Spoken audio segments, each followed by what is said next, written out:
Operation सिंदूर खत्म हो गया, पाकिस्तान के साथ सीज फायर हो गया, लेकिन सवाल यह है कि क्या आतंकवादी खत्म हो गए? क्या आतंकवाद खत्म हो गया? नहीं, आज भी मुठभेड़ चल रही है। क्यों? क्योंकि आतंकवादी जो पैदा होते हैं, वो जहां से पैदा होते हैं वो सेंटर तो बंद ही नहीं हुए, मदरसा और मरकज तो बंद ही नहीं हुए, और पूरी दुनिया में जब तक मदरसा और मरकज है तब तक शांति नहीं आ सकती।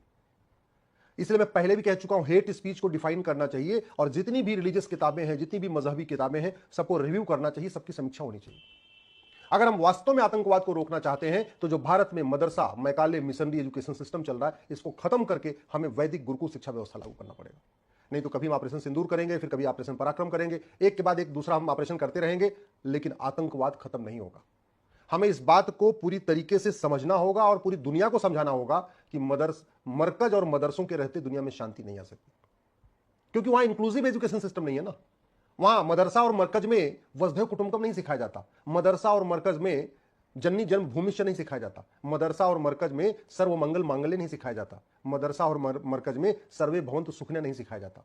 मदरसा और मरकज में तो केवल नफरत सिखाई जाती है कि जो खुदा की इबादत करे, जो अल्लाह को माने वो पाक, जो ना माने वो नापाक, और जो नापाक है इनको मारो, इनको धोखा दो, इनके सामान पे कब्जा कर लो, इनकी बहन बेटियों पे कब्जा कर लो, सब कुछ सिखाया जाता है। और एक बात ये भी ध्यान रखिएगा, आप ये मत सोचना कि भारत के मदरसे अच्छे हैं, चाहे वो भारत का मदरसा हो या पाकिस्तान का मदरसा हो, अफगानिस्तान का मदरसा हो या बांग्लादेश का मदरसा हो, सिलेबस कॉमन होता है। जो पाकिस्तान के मदरसों में सिखाया जाता है वही भारत के मदरसों में सिखाया जाता है, कोई अंतर नहीं है। और दुर्भाग्य देखिए, भारत के संविधान में कहीं मदरसा शब्द ही नहीं है। भारत का संविधान का आर्टिकल 27 तो कहता है कि मजहब को प्रमोट करने के लिए सरकार एक पैसा खर्च नहीं करेगी, और मदरसों में मानवता को प्रमोट नहीं किया जाता, मदरसों में मजहब को ही प्रमोट किया जाता है। भारत का संविधान का आर्टिकल 28 कहता है कि सरकार के द्वारा मान्यता प्राप्त किसी भी स्कूल में मजहबी टीचिंग नहीं होगी, और मदरसों में मजहबी टीचिंग होती है। मदरसों में इंसानियत नहीं सिखाई जाती, मदरसों में केवल और केवल मजहबी टीचिंग होती है। आर्टिकल 30 कहता था कि भाई देश के सभी लोगों को एजुकेशन इंस्टीट्यूशन खोलने का अधिकार है, लेकिन हमारे सुप्रीम कोर्ट के जजों ने, हमारे पुराने सांसदों ने, हमारे मंत्रियों ने उस एजुकेशन इंस्टीट्यूशन को मदरसा समझ लिया, जबकि मदरसा दीनी तालीम केंद्र होता है, दीनी तालीम सेंटर है, वो एजुकेशन इंस्टीट्यूशन नहीं होता। एजुकेशन इंस्टीट्यूशन उसको कहते हैं जहां सबके कल्याण की बात हो, जहां एक यूनिवर्सल एजुकेशन हो, जहां सबको एक जैसा बराबर कंसीडर किया जाए। मदरसों में ये नहीं होता, फिर भी वो चलता जा रहा है।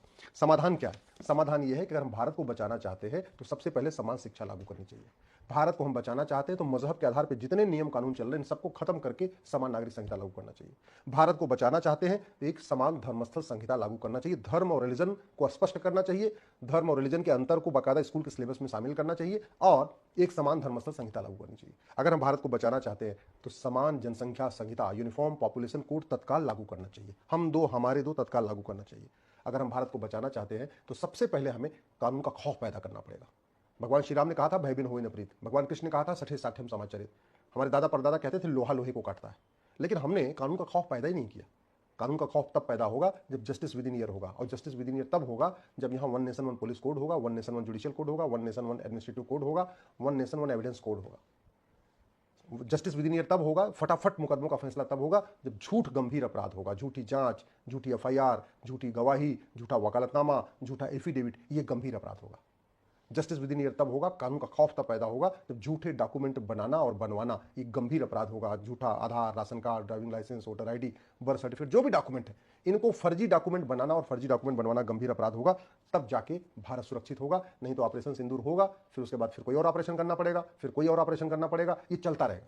और वैसे भी आप देख लीजिए, कश्मीर में जो आतंकवादी मुठभेड़ होती है तो हम आतंकवादियों को मार देते हैं, आतंकवादियों को स्लीपर सेल को कभी मारा क्या आज तक? नहीं मारा, जबकि स्लीपर सेल का भी उतना ही योगदान है आतंकवाद को फैलाने में। आखिर क्या कारण है कि भारत के बॉर्डर पे और भी राज्य हैं जो पाकिस्तान से मिलते हैं, जैसे गुजरात की सीमा भी पाकिस्तान से मिली हुई, राजस्थान की सीमा भी पाकिस्तान से मिलती है, लेकिन सारा के सारे आतंकवादी कश्मीरी आते हैं। ये सारे आतंकवादी गुजरात क्यों नहीं आते, सारे आतंकवादी राजस्थान क्यों नहीं आते? क्योंकि कश्मीर उनको स्लीपर सेल मिलते हैं। और स्लीपर सेल क्यों मिलते हैं? क्योंकि मदरसे में जो टीचिंग होती है वो चाहे पाकिस्तान का मदरसा हो या कश्मीर का मदरसा एक समान है। तो जब तक मदरसा नहीं बंद होगा, मरकज नहीं बंद होगा, आतंकवाद खत्म नहीं होगा। अगर हम वास्तव में भारत को बचाना चाहते हैं तो हमें यूनिफॉर्म सिटीजनशिप कोड बनाना चाहिए।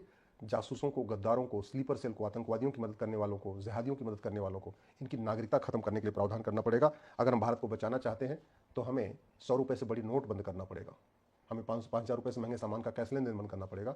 क्यों? क्योंकि इनकी जो जिहादियों की पूरी फंडिंग हवाला के जरिए आती है, खाड़ी देशों से आती है, इनको एफसीआर के जरिए फंडिंग आती है, तो एफसीआर को भी खत्म करना पड़ेगा। अगर हम भारत को बचाना चाहते हैं तो हमें एक यूनिफॉर्म बैंकिंग कोड लागू करना पड़ेगा, क्योंकि बहुत बड़ी मात्रा में इनको फंडिंग जो विदेशी बैंकें हैं उन बैंकों से भी आती है। भारत को अगर हमें बचाना है तो हमें सामाजिक समरसता, कुटुंब प्रबोधन, नागरिक कर्तव्य, स्व का भाव, पर्यावरण संरक्षण, ऐसे विषयों को प्राइमरी के सिलेबस में डालना पड़ेगा। भारत को बचाना चाहते हैं तो हमें ड्रग के खिलाफ कठोर कानून बनाना पड़ेगा। मैं पहले भी कई बार कह चुका हूं, आज फिर से कह रहा हूं, ये जो भारतीय न्याय संहिता है, इसके स्थान पर अगर अमेरिका का फेडरल पिनल कोड लागू कर दिया जाए, भारत में बहुत हद तक अपराध खत्म हो जाएगा। ये भारतीय न्याय संहिता वर्ल्ड लेवल की नहीं है, इससे लाख अच्छी ये अमेरिका के फेडरल पिनल कोड है। अगर इसको हम लागू कर देना, भारत का बहुत अपराध कम हो जाएगा। दुर्भाग्यवश इस पर चर्चा नहीं हो रही है। भारत को अगर हम बचाना चाहते हैं तो नशा नियंत्रण करना पड़ेगा, क्योंकि ड्रग स्मगलिंग से पैसा आता है, वो सारा का सारा पैसा भारत को बर्बाद करने पे खर्च होता है। भारत को बचाना चाहते हैं तो घुसपैठ नियंत्रण के खिलाफ कठोर कानून बनाना पड़ेगा। घुसपैठ करना और घुसपैठियों की मदद करना, इसको देशद्रोह घोषित करना होगा, इसको वेजिंग वॉर डिक्लेयर करना होगा, इसको राष्ट्र की सुरक्षा के लिए खतरा घोषित करना होगा, इसको देश की एकता अखंडता के लिए खतरा घोषित करना होगा। और इसके लिए तत्काल पार्लियामेंट से कानून बनाना पड़ेगा, तब घुसपैठी अपने आप भागना शुरू करेंगे। अगर हम भारत को सुरक्षित करना चाहते हैं तो लव जिहाद के लिए हमें भारतीय न्याय संहिता में एक चैप्टर रखना पड़ेगा। 1000 बेटियां पर डे लव जिहाद का शिकार हो रही हैं। ये कोई छोटा मोटा अमाउंट नहीं है, ये बहुत बड़ी संख्या। 1000 बेटियां प्रतिदिन कम हो रही हैं। भारत को बचाना चाहते हैं तो हमें इसी बीएनएस में एक चैप्टर जोड़ना पड़ेगा, ऑफेंस रिलेटिंग टू कन्वर्जन। 1500 परिवार पर डे कन्वर्ट हो रहे हैं। 1500 परिवार का मतलब 10,000 हिंदू पर डे कम हो रहे हैं, कन्वर्ट होते जा रहे हैं। और स्वामी विवेकानंद जी ने कहा था, हिंदू कन्वर्ट होता है तो हिंदू कम नहीं होता, बल्कि हिंदुओं के दुश्मन की संख्या बढ़ती है। तो अगर 10,000 हिंदू कन्वर्ट हो रहे हैं, इसका मतलब प्रतिदिन 10,000 नए दुश्मन बढ़ रहे हैं। ये हमारे लिए बहुत बड़ा खतरा है। अगर भारत को बचाना चाहते हैं तो कालाधन हवाला हमें खत्म करना पड़ेगा। सारा का सारा भारत विरोधी काम कालाधन हवाला के जरिए होता है। कालाधन हवाला खत्म करना पड़ेगा। भारत को बचाना चाहते हैं तो जो भारत में जुडिशियल सिस्टम है, इसको ठीक करना पड़ेगा। जब तक कानून का खौफ नहीं पैदा होगा, तब तक न घूसखोरी बंद होगी, न कमीशनखोरी बंद होगी। और घूसखोरी कमीशनखोरी नहीं बंद होगी तो सारे घुसपैठी अपने डॉक्यूमेंट बनाते जाएंगे। अल्टीमेटली घुसपैठी क्या करते हैं, 2-2 हज़ार रुपये में सारे डॉक्यूमेंट बनवाते हैं। क्यों? क्योंकि यहाँ पे भ्रष्टाचार कोई गंभीर अपराध नहीं है। तो भारत को खतरा है भ्रष्टाचार से, भारत को खतरा है नशा तस्करी से, भारत को खतरा है मानव तस्करी से, भारत को खतरा है घुसपैठ से, भारत को खतरा है धर्मांतरण से, भारत को खतरा है जनसंख्या विस्फोट से, भारत को खतरा है लव जिहाद से, भारत को खतरा है लैंड जिहाद से, भारत को खतरा है ड्रग जिहाद से, भारत को खतरा है ओटीटी जिहाद से, भारत को खतरा है घूसखोरी कमीशनखोरी से, भारत को खतरा है कालाधन हवाला से, भारत को खतरा है अलगाववाद आतंकवाद से, भारत को खतरा है माओवाद नक्सलवाद से। ये कोई लाइलाज समस्या नहीं है, ये पूरी दुनिया में नहीं है। दुनिया के कई देशों ने इसका बढ़िया इलाज किया है, लेकिन इलाज सरकार को करना पड़ेगा, कानून बदलना पड़ेगा। कानून के अलावा इसका दूसरा कोई रास्ता नहीं है।